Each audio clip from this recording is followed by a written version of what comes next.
इस लोकतंत्र के सजग प्रहरी के रूप में जाने जाते हमारे पत्रकार बंधु, चाहे वो प्रिंट मीडिया से हों, इलेक्ट्रॉनिक मीडिया से हों, इन सबका आज की इस प्रेस वार्ता में स्वागत है, अभिनंदन है। लोकतंत्र जो कि भारत की एक पहचान है, एक मजबूत लोकतंत्र, उसके 4 स्तंभों में से एक स्तंभ माने वाले, चौथा स्तंभ माने जाने वाले पत्रकार, जो कि इस लोकतंत्र को सजीव रखते हैं, उसमें जो खामियां आने वाली होती हैं उनको दूर करते हैं। और हमारा चंबा का प्रेस हमेशा से जागरूक रहा है। विश्व हिंदू परिषद द्वारा दिए गए हर अभियान में उसको बड़े अच्छे से, उसको सजग रूप से, बिल्कुल उसका पॉजिटिव वे लेके ही सारे समाज में जाता रहा है। मैं आप सब चंबा वालों के बीच में से हूँ। विश्व हिंदू परिषद के साथ गत 12-15 साल से जुड़ा हूँ। भिन्न भिन्न दायित्व विश्व हिंदू परिषद ने मेरे जिम्मे दिए। काफ़ी वर्षों तक मैं प्रांत का उपाध्यक्ष के रूप में कार्य करता रहा। अभी जोधपुर में 10 दिन पूर्व ही केंद्रीय बैठक थी, जिसमें केंद्रीय नेतृत्व ने मुझ पे इस हिमाचल प्रांत का अध्यक्ष का दायित्व दिया है। मैं अपने केंद्रीय नेतृत्व व साथ में इस प्रदेश के जो हमारी टोली है उनका, और ख़ासकर चंबा की टोली और चंबा के जनमानस, जिनके कारण चंबा आज विश्व पटल में जाना गया, इतने सुदूर क्षेत्र को भी इतनी महती जो जिम्मेवारी दी गई, उसके लिए मैं आप सबका धन्यवादी हूँ, आभार व्यक्त करता हूँ। चंबा हमारे हिमाचल का सबसे एक अलग थलग जिला है अपनी भौगोलिक दृष्टि के कारण, जो कि बाकी हिमाचल एक दूसरे से सतत जुड़ा हुआ है, पर चंबा सीमांत क्षेत्र है। सीमाएं हमारी जम्मू कश्मीर और पंजाब के साथ लगने वाली सीमाएं हैं। तो इस कारण चंबा को, क्योंकि हमारी जो मूवेबिलिटी है, अधिकारियों का आना और हमारा उधर उधर जाना दुष्कर रहता है, इस कारण शायद आज तक ये पद दिया भी नहीं है, पर नेतृत्व में मेरे पे विश्वास प्रकट किया है। तो आप सबके माध्यम से, आप सबके कारण मैं उस दायित्व पे खरा उतरूँ। विश्व हिंदू परिषद का कार्य जो है और तीव्र गति से सारे देश में, इस प्रदेश में फैले, ये मेरी प्रयास भी रहेगा।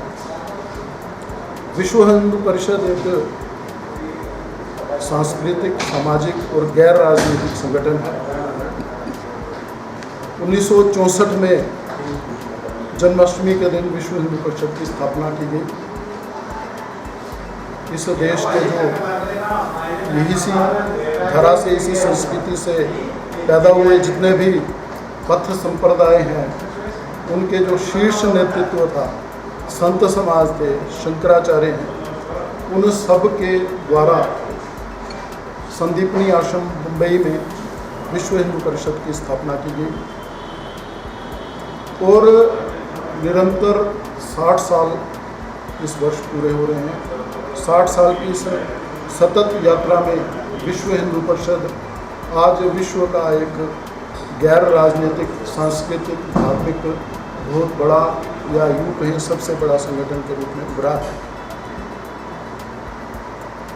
विश्व हिंदू परिषद हिंदुओं के हित की, इस देश, संस्कृति, समाज के हित की बात सदा से करता है। विश्व में जहाँ पर भी हिंदू समुदाय बैठा है, विराजमान है, या इस देश में भी हिंदुओं पे कहीं भी कोई ऐसा कार्य होता है जिसका पीड़ा सारे समाज को हो, उसके लिए अग्रसर की भूमिका निभाकर विश्व हिंदू परिषद सदैव तैयार रहता है। आंदोलन के रूप में तो विश्व हिंदू परिषद ने बड़े सारे ऐसे कार्य किए ही हैं, जिसकी सारे समाज को, आप सबको जानकारी है। राम जन्मभूमि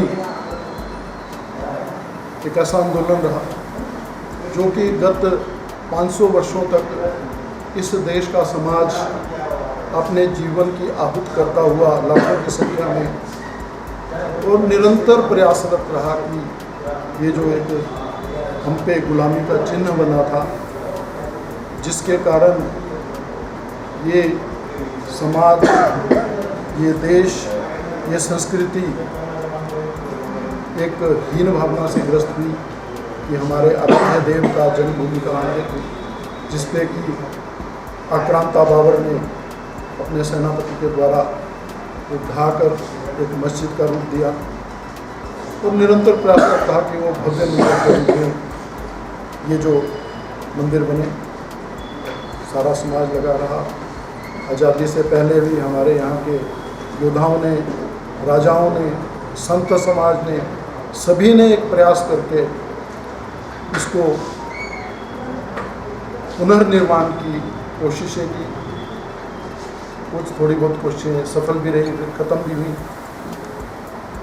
पर विश्व हिंदू परिषद ने आज़ादी के बाद अपनी स्थापना के कुछ वर्षों के बाद एक अभियान के रूप में सारे समाज को जोड़ते हुए और संत समाज के मार्गदर्शन में इस अभियान को लिया और आप सबके सामने ही इसी वर्ष 2024 जनवरी में हमने उस भव्य मंदिर की परिणति में इस सारे अभियान का हमने उसका एक अच्छा स्वरूप देखने को मिला है।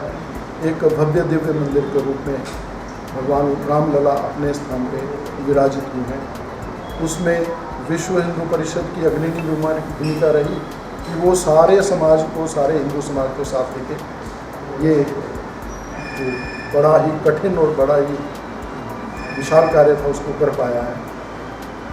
इसी तरह विश्व हिंदू परिषद ने जब तब की तथाकथित सरकार ने राम सेतु, जो कि पुराणों में भी विदित है, रामायण में भी है और हमारे इतिहास में भी है कि वो राम सेतु जो है वो भगवान राम के जब उन्होंने लंका पे विजय प्राप्त की थी उस समय उनकी सेना ने बनवाया था। इवन नासा ने भी अपने चित्रों में उसकी पुष्टि की है, परंतु तब की सरकार ने इसको नकार दिया और उससे जहाजरानी का मार्ग बनाने की कोशिश करने को थे। परंतु विश्व हिंदू परिषद ने सारे समाज को अपने साथ लेके एक बहुत बड़ा आंदोलन किया और वो राम सेतु को बचा पाए और वो जो हमारी धरोहर थी पुराणों की आदिकाल की, उसको हम बचा पाए हैं। तो राम सेतु आज भी है। इसी तरह बड़े सारे कार्य विश्व हिंदू परिषद ने इस सारे दौरान किए हैं। एक बड़े संगठनात्मक रूप से विश्व हिंदू परिषद सारे देश में फैला हुआ है, केंद्रीय कार्यकारिणी है, जिसके ऊपर एक मार्गदर्शन मंडल करके हमारी रहती है।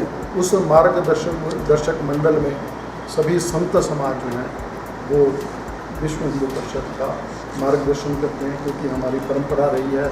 हमारे पुराने समय में भी जितने राजा हुए उनके ऊपर एक संत रहता था, उनका महर्षि या गुरु रहता था, जो कि धर्म आधारित हमारी राजनीति को करने के लिए प्रेरित करता था।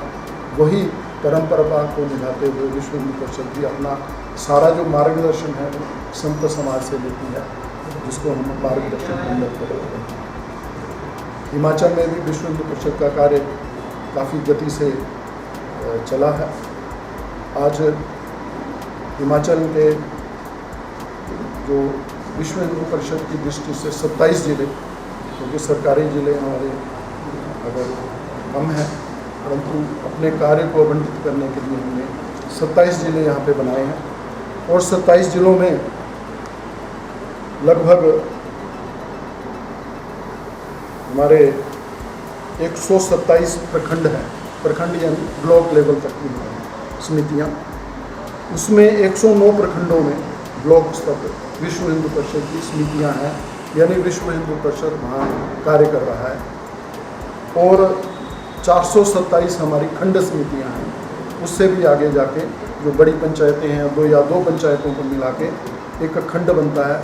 तो इस तरह 427 हमारी खंड समितियां हैं और 611 जो हैं वो अलग अन्य तरह की समितियां, जिसमें हमारी मातृशक्ति की समिति, गौ सेवा समिति की समिति, ऐसे बड़े सारे हमारे आयाम हैं, जिसमें बजरंग दल है, मातृशक्ति है, हमारी दुर्गा वाहिनी है, गौ रक्षा के लिए गौ संवर्धन समिति है, फिर मठ मंदिरों की समिति है, अर्चक पुरोहित जो हमारा समाज का एक केंद्र है, सारा हिंदू समाज, सनातन समाज जो है मंदिरों में जाता है और अर्चक पुरोहित जो हैं वो एक धर्म की हमें प्रेरणा देते हैं, वो उनके लिए आयाम अलग से है। फिर समरसता के लिए हमारा आयाम है। इस तरह विश्व हिंदू परिषद समाज के इस राष्ट्र निर्माण के जितने भी कार्य हैं, विधि प्रकोष्ठ, इस तरह वे भी जो हमारी हिंदू समाज पे, सनातन समाज पे कभी कोई इस तरह की विपत्ति आए तो विधि प्रकोष्ठ के द्वारा हम सब उसको पूरा करते हैं, उसमें आगे बढ़ते हैं, चाहे केस लड़के जैसे भी हो। तो इस तरह के सारे आयाम की भी समितियाँ हैं। उसके बाद हमारे बजरंग दल के सारे प्रदेश में 833 ऐसे संयोजक हैं। दुर्गा वाहिनी की 142 संयोजिकाएँ और मातृशक्ति की 148 संयोजिकाएँ। इस ढंग से एक विश्व हिंदू परिषद का नेटवर्क है। धर्म प्रसार इसके 17 प्रमुख हैं, जो कि हमारे संत समाज के साथ और धर्म की रक्षा हेतु कार्य करते हैं। क्योंकि समाज में हम देखते हैं, यहाँ हमारे हिमाचल साथ में लगता पंजाब का है, धर्मांतरण की बड़ी सारी घटनाएं हो रही हैं, लालच देके, दबाव से या और भी कारण हमारे समाज के ही लोगों को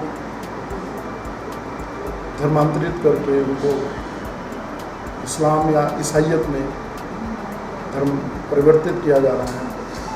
तो धर्म प्रसार का कार्य उन घटनाओं को रोकना और उस रोकने के बाद घर वापसी उन लोगों की जो धर्मांतरित होते गए हैं, उनकी घर वापसी में वो वापस अपने हिंदू धर्म में आए, सनातन धर्म में आए। ऐसे ही प्रयास जो है विश्व हिंदू परिषद निरंतर करता रहा है। हमारे 882 482 ऐसे सत्संग भी हैं, क्योंकि विश्व हिंदू परिषद का कार्य का जो आधार है वो सत्संग है कि साप्ताहिक सत्संग हो, जिसमें ईश भजन हो और उसके साथ धर्म, देश की समसामयिक विषयों की, अपने इर्द गिर्द की घटनाओं की हम चर्चा करें और उसके निराकरण के लिए विश्व हिंदू परिषद के माध्यम से जो कार्य हम कर सकते हैं वो करें। इस तरह की सारी गतिविधियां जो हैं सारे प्रदेश में विश्व हिंदू परिषद करता रहा है। विश्व हिंदू परिषद केवल आंदोलन करे या जब कोई ऐसी घटना हो तब इकट्ठा हो, ऐसा नहीं है। विश्व हिंदू परिषद निरंतर समाज सेवा के कार्य कर रहा है। हमारे प्रयास से, विश्व हिंदू परिषद के निरंतर प्रयास से 2019 की जो हिमाचल सरकार थी, उसने धर्मांतरण के विरुद्ध एक कानून पास किया। उसके लिए बड़ी विश्व हिंदू परिषद की एक अग्रणी भूमिका रही है, बड़ा प्रयास रहा है।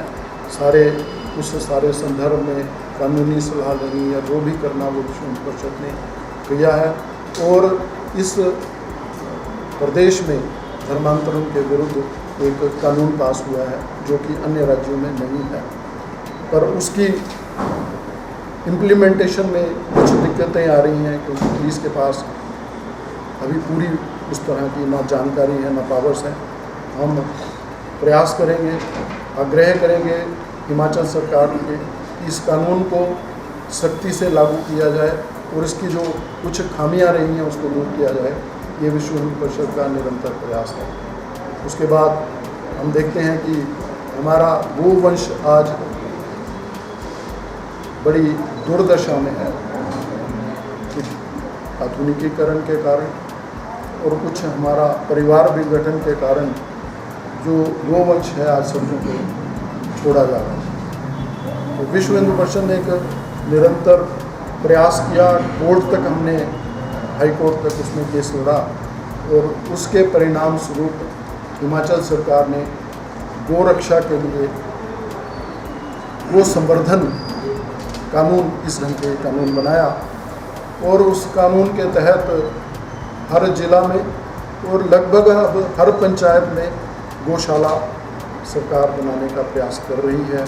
कुछ धन कई जगहों पे गया भी है और भी जगह जा रहा है कि जो हमारा गोधन है वो सुरक्षित रहे, संरक्षित रहे और उसके साथ साथ जो हमारी यहाँ की जो देसी गाय है, जिसमें गिर है,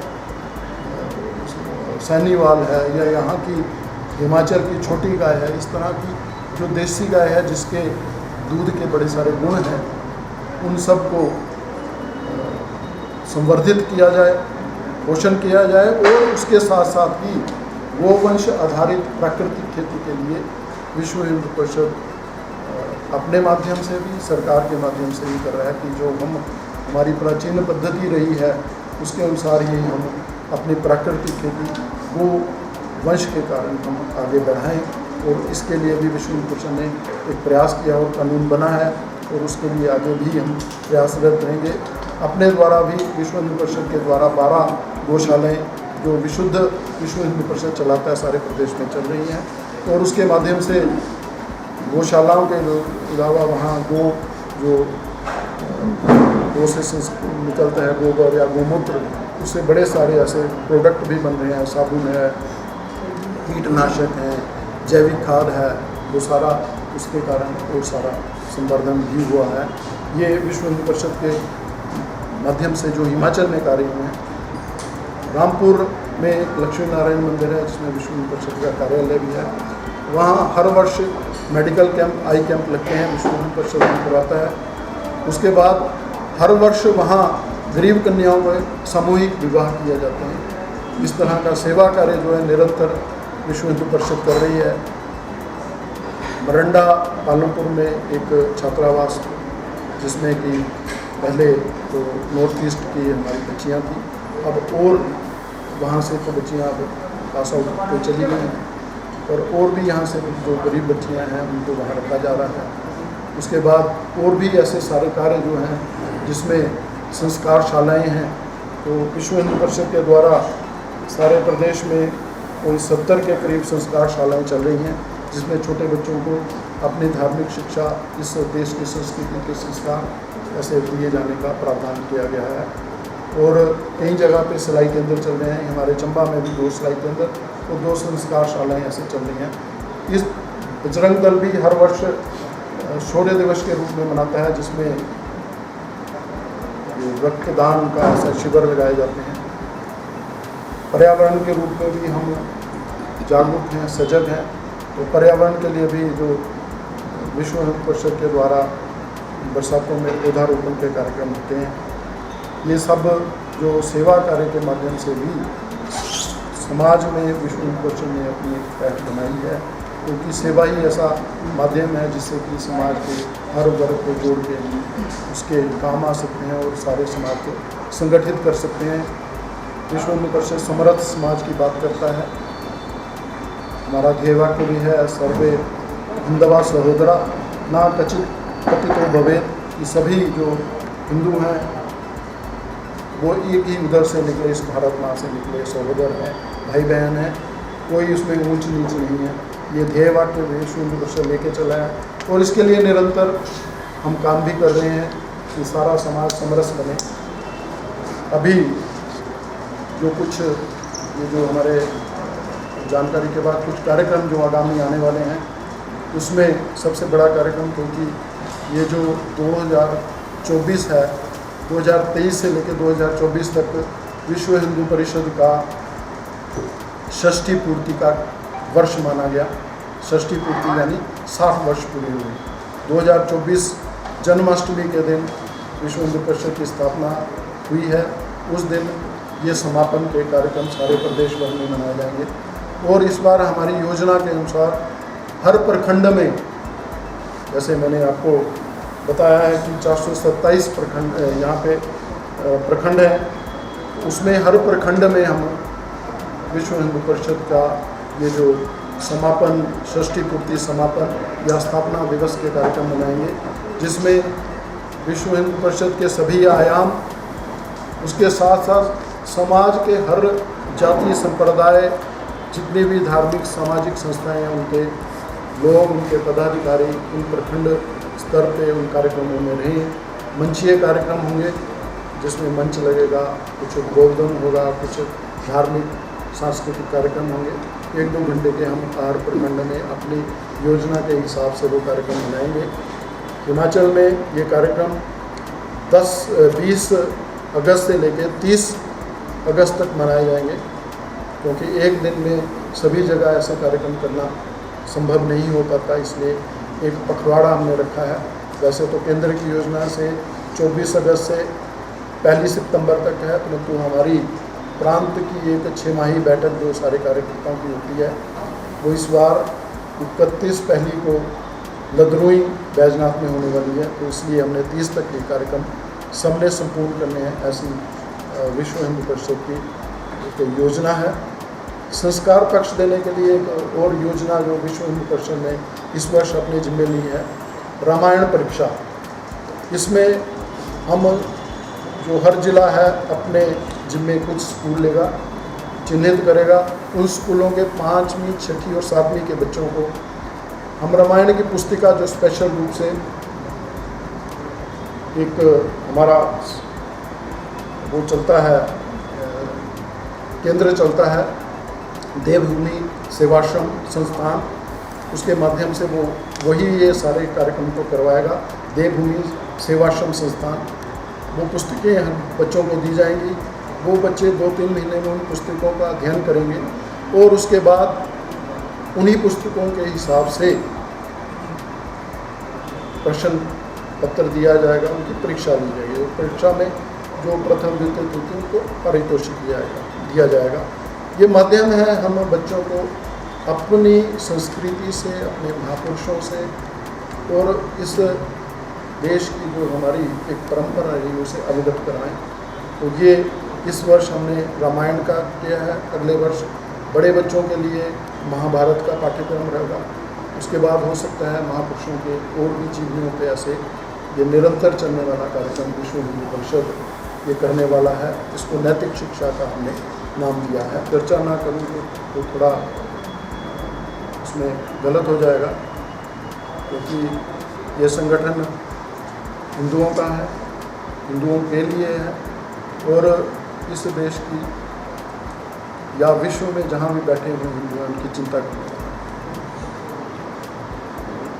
अभी हमारे सामने हमारे बगल का देश बांग्लादेश, जिसमें कि आप सबको विदित है, आज मीडिया के आप ही के माध्यम से हम कब भी जानेंगे कि कैसे वहाँ पे तख्ता पलट हुआ, उसके जो भी राजनीतिक वहाँ की या विश्व राजनीति के कारण जो भी हुआ है, तख्ता पलट की घटनाएं हुई हैं।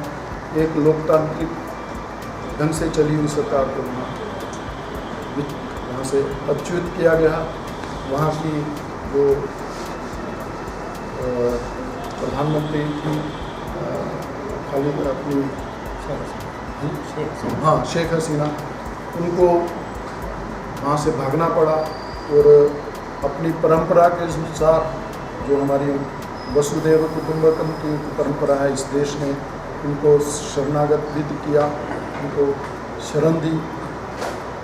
परंतु जो सबसे पीड़ा की बात, जो हम सब इस देश के समाज को पीड़ा देने वाली बात है कि वहाँ पे जिस ढंग से वहाँ के अल्पसंख्यक समाज यानी हिंदू, बौद्ध, जैन, सिख, उन पे जो अत्याचार हुए हैं, उनका जो नरसंहार हुआ है, उनके मठ मंदिर, उनके व्यापारिक संस्थान, उनके घर, उनको तोड़ा गया, लूटा गया, आगजनी की गई, जो इस सभ्य समाज के लिए, इस विश्व की जो सारी ताकतें हैं उनके लिए भी एक शर्म का विषय है कि इस किस युग में हम रह रहे हैं और किस ढंग की ये घटना है। एक वर्ग को केंद्रित करके लक्षित हिंसा जिसको हम बोलते हैं कि वहाँ के अल्पसंख्यक समाज, खासकर हिंदू समाज पे ये सारा अत्याचार किया गया, लूटा गया, जो कि वहाँ पे आदिकाल से रहता, काफ़ी कई वर्षों से वहीं का सिटीजन, वहीं का नागरिक, वहीं का रहने वाला, पर उनको लक्षित करके मंदिरों को जलाया गया। वहाँ का जो इस्कॉन का मंदिर है, और 71 में जब बांग्लादेश की स्थापना हुई तो उस इस्कॉन मंदिर ने वहाँ के लाखों लोगों को अपने यहाँ शरणागत किया और उनको भोजन दिया, और निरंतर सेवा कार्य वो उस मंदिर कर रहा है। इस्कॉन के सारे विश्व में जगह जगह मंदिर हैं, धार्मिक भावना को वो प्रेरण करते हैं, सेवा कार्य करते हैं, पर उनको भी उन्मादी भीड़ ने, उस जिहादी भीड़ ने, जो वो एक कट्टरपंथी लोग हैं, उन्होंने उस मंदिर को भी किया। वो काली माता का मंदिर जो सदियों पुराना मंदिर था, उसको भी ध्वंस किया। हमारे हिंदू परिवारों के, हमारे सिख परिवारों के, हमारे जैन बौद्ध परिवारों के वहाँ घरों में जाकर उनको लूटा गया, उनकी महिलाओं के साथ बदसलूकी की गई। इसकी सारा हिंदू समाज भर्त्सना करता है। विश्व हिंदू परिषद इस देश की सरकार से मांग करता है कि जो हमारे वहाँ विस्थापित लोग हैं, पीड़ित लोग हैं, उनको सुरक्षा प्रदान के लिए वहाँ की अब जो बनने वाली है अंतरिम सरकार, उसको बोला जाए कि वहाँ की जो अल्पसंख्यक समुदाय है उसकी रक्षा का जिम्मा लिया जाए, और सारे विश्व का समुदाय जो है वो इस सब की, इस सारी घटनाओं की चिंता करे और उन सबको स्थापित करे, दोबारा से पुनः उनका जनजीवन सामान्य हो, उनके धर्म की, उनके धर्म स्थानों की रक्षा हो, उनके व्यापारिक संस्थानों की रक्षा हो, क्योंकि जो समाज है वो इस ढंग से आज के युग में चल रही है। हिंसा के कारण कोई समाज जीवित रह नहीं सकता, चाहे वो बांग्लादेश हो या कहीं हो। और बड़ी एक दुख का विषय भी रहता है, हैरानी भी होती है कि अगर फिलीपीन में ऐसी घटनाएं होती हैं तो हमारे यहाँ हिंदुस्तान का ही जो तथाकथित बुद्धिजीवी वर्ग है, जो टुकड़े टुकड़े गए हैं, वो सारी गुहार लगाते शुरू हो जाती हैं, हाय तो वह मच जाती है। परंतु इतनी बड़ी घटना होने के बाद भी, इतने लोग होने के बाद, कोई किसी तरह का उनकी तरफ से कोई रिएक्शन नहीं है। हम गुजारिश करेंगे भारत सरकार से, अगर वो इन हमारे जो वहाँ पे विस्थापित हिंदू हैं उनको इस देश में अगर कुछ समय के लिए शरण देना चाहे तो विश्व हिंदू परिषद सारे समाज से भी एक आह्वान करके उनके लिए कार्य करेगा, और हम सुनिश्चित करेंगे कि वो यहाँ पे उनको सुरक्षा भी मिले और उनका जीवन जो है अच्छे से चले। परंतु सरकार ये भी ध्यान रखे कि उनके माध्यम से कोई रोहिंग्या या ऐसे अराजक तत्व या आतंकवादी तत्व भी इस देश में ना घुसाएं। तो उसके लिए हमारी सेनाएं, हमारा जो बॉर्डर है वो बिल्कुल सील किया जाए। हमारी जो भारत की सीमा है वो लगभग 4200 जो किलोमीटर की सीमा है वो बांग्लादेश के साथ लगती है। उसमें से 2000 के करीब, 2200 के करीब जो सीमा है वो बांग्लादेश में ही है। और जो हमारे बड़े ही पूर्वोत्तर के राज्य हैं, असम, मेघालय, ये सभी जो जितने राज्य हैं, नागालैंड, ये भी बांग्लादेश के साथ लगते राज्य हैं, सेंसिटिव राज्य हैं।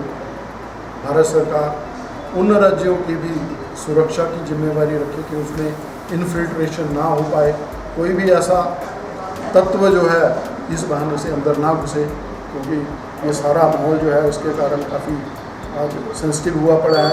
इस देश में भी ऐसी घटनाएं ना हो पाएँ, उसके लिए हम सब तैयार भी रहे, जनमानस भी तैयार है, तो सरकार भी तैयार है। ये इस सरकार से अनुरोध भी है।